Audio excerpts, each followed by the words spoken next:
कभी सोचा है जो बिजली हमारे घरों को रोशन करती है वो आखिर आती कहां से है? और क्या कोई ऐसा फ्यूल है जिसे हम कह सकें परफेक्ट?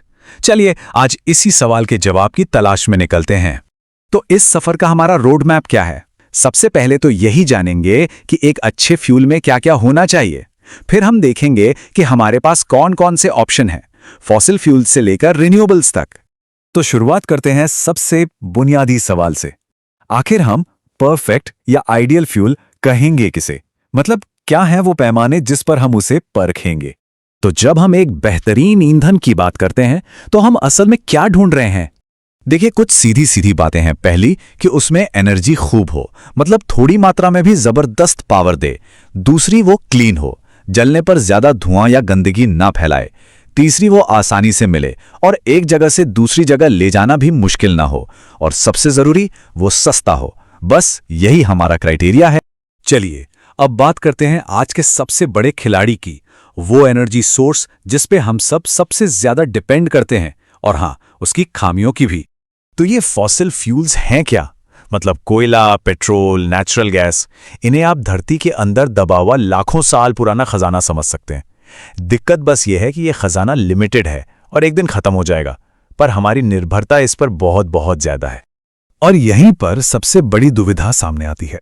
देखिए, थर्मल पावर प्लांट्स ये फॉसिल फ्यूल्स को जलाकर भाप बनाते हैं, जिससे टरबाइन घूमती है और बिजली बनती है। और ये काम बहुत अच्छे से करते हैं, लेकिन इसका एक ट्रेड ऑफ है। एक तरफ तो इससे पर्यावरण को नुकसान पहुंचता है, और दूसरी तरफ, जैसा हमने कहा, यह हमेशा के लिए तो है नहीं। तो जब फॉसिल फ्यूल्स के साथ ये समस्या है तो इसका हल क्या है? चलिए अब रुख करते हैं प्रकृति की उन शक्तियों की तरफ जो कभी खत्म नहीं होती, यानी रिन्यूएबल एनर्जी। और इस लिस्ट में सबसे पहले बात करते हैं हाइड्रो पावर की, मतलब पानी से बनने वाली बिजली की। ये शायद रिन्यूएबल एनर्जी के सबसे पुराने और आजमाए हुए तरीकों में से एक है। इसका कॉन्सेप्ट बहुत सिंपल है।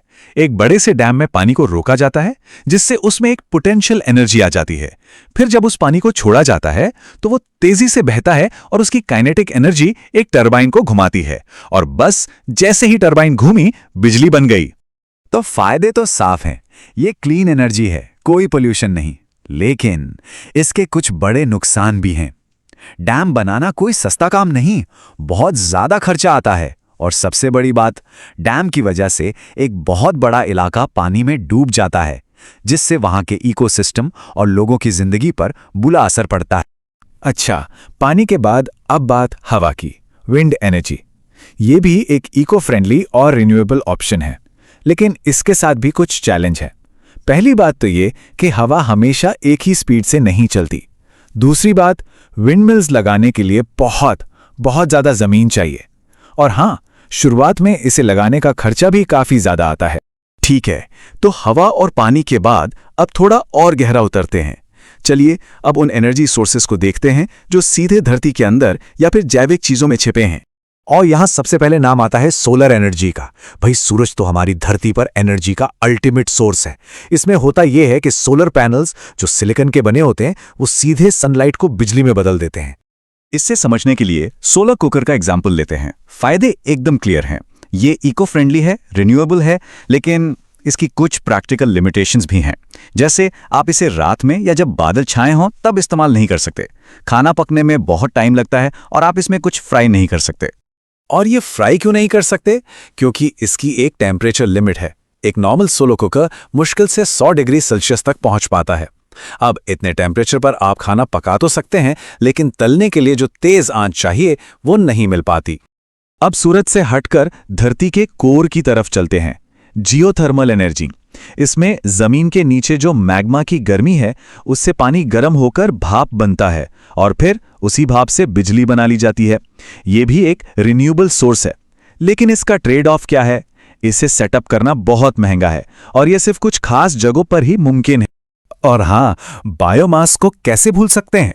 इसे बायोगैस में बदला जाता है, और जैसा कि यहां लिखा है, बायोगैस एक बेहद क्लीन फ्यूल है। क्यों? क्योंकि ये जलने के बाद कोई राख नहीं छोड़ता, कोई प्रदूषण नहीं करता और न ही कोई जहरीली गैस पैदा करता है। तो अब तक हमने कई ऑप्शंस देख लिए, और अब आखिर में हम पहुंचते हैं एनर्जी के सबसे पावरफुल और शायद सबसे कंट्रोवर्शियल सोर्स पर।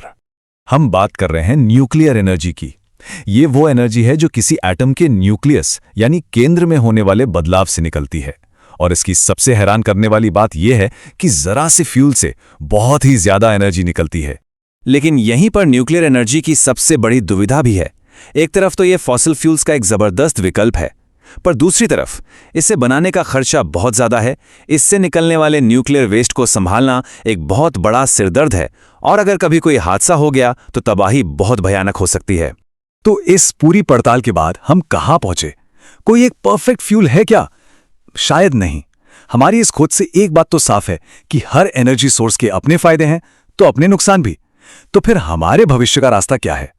शायद जवाब किसी एक में नहीं, बल्कि इन सभी के एक सही और बैलेंस्ड मिक्स में है।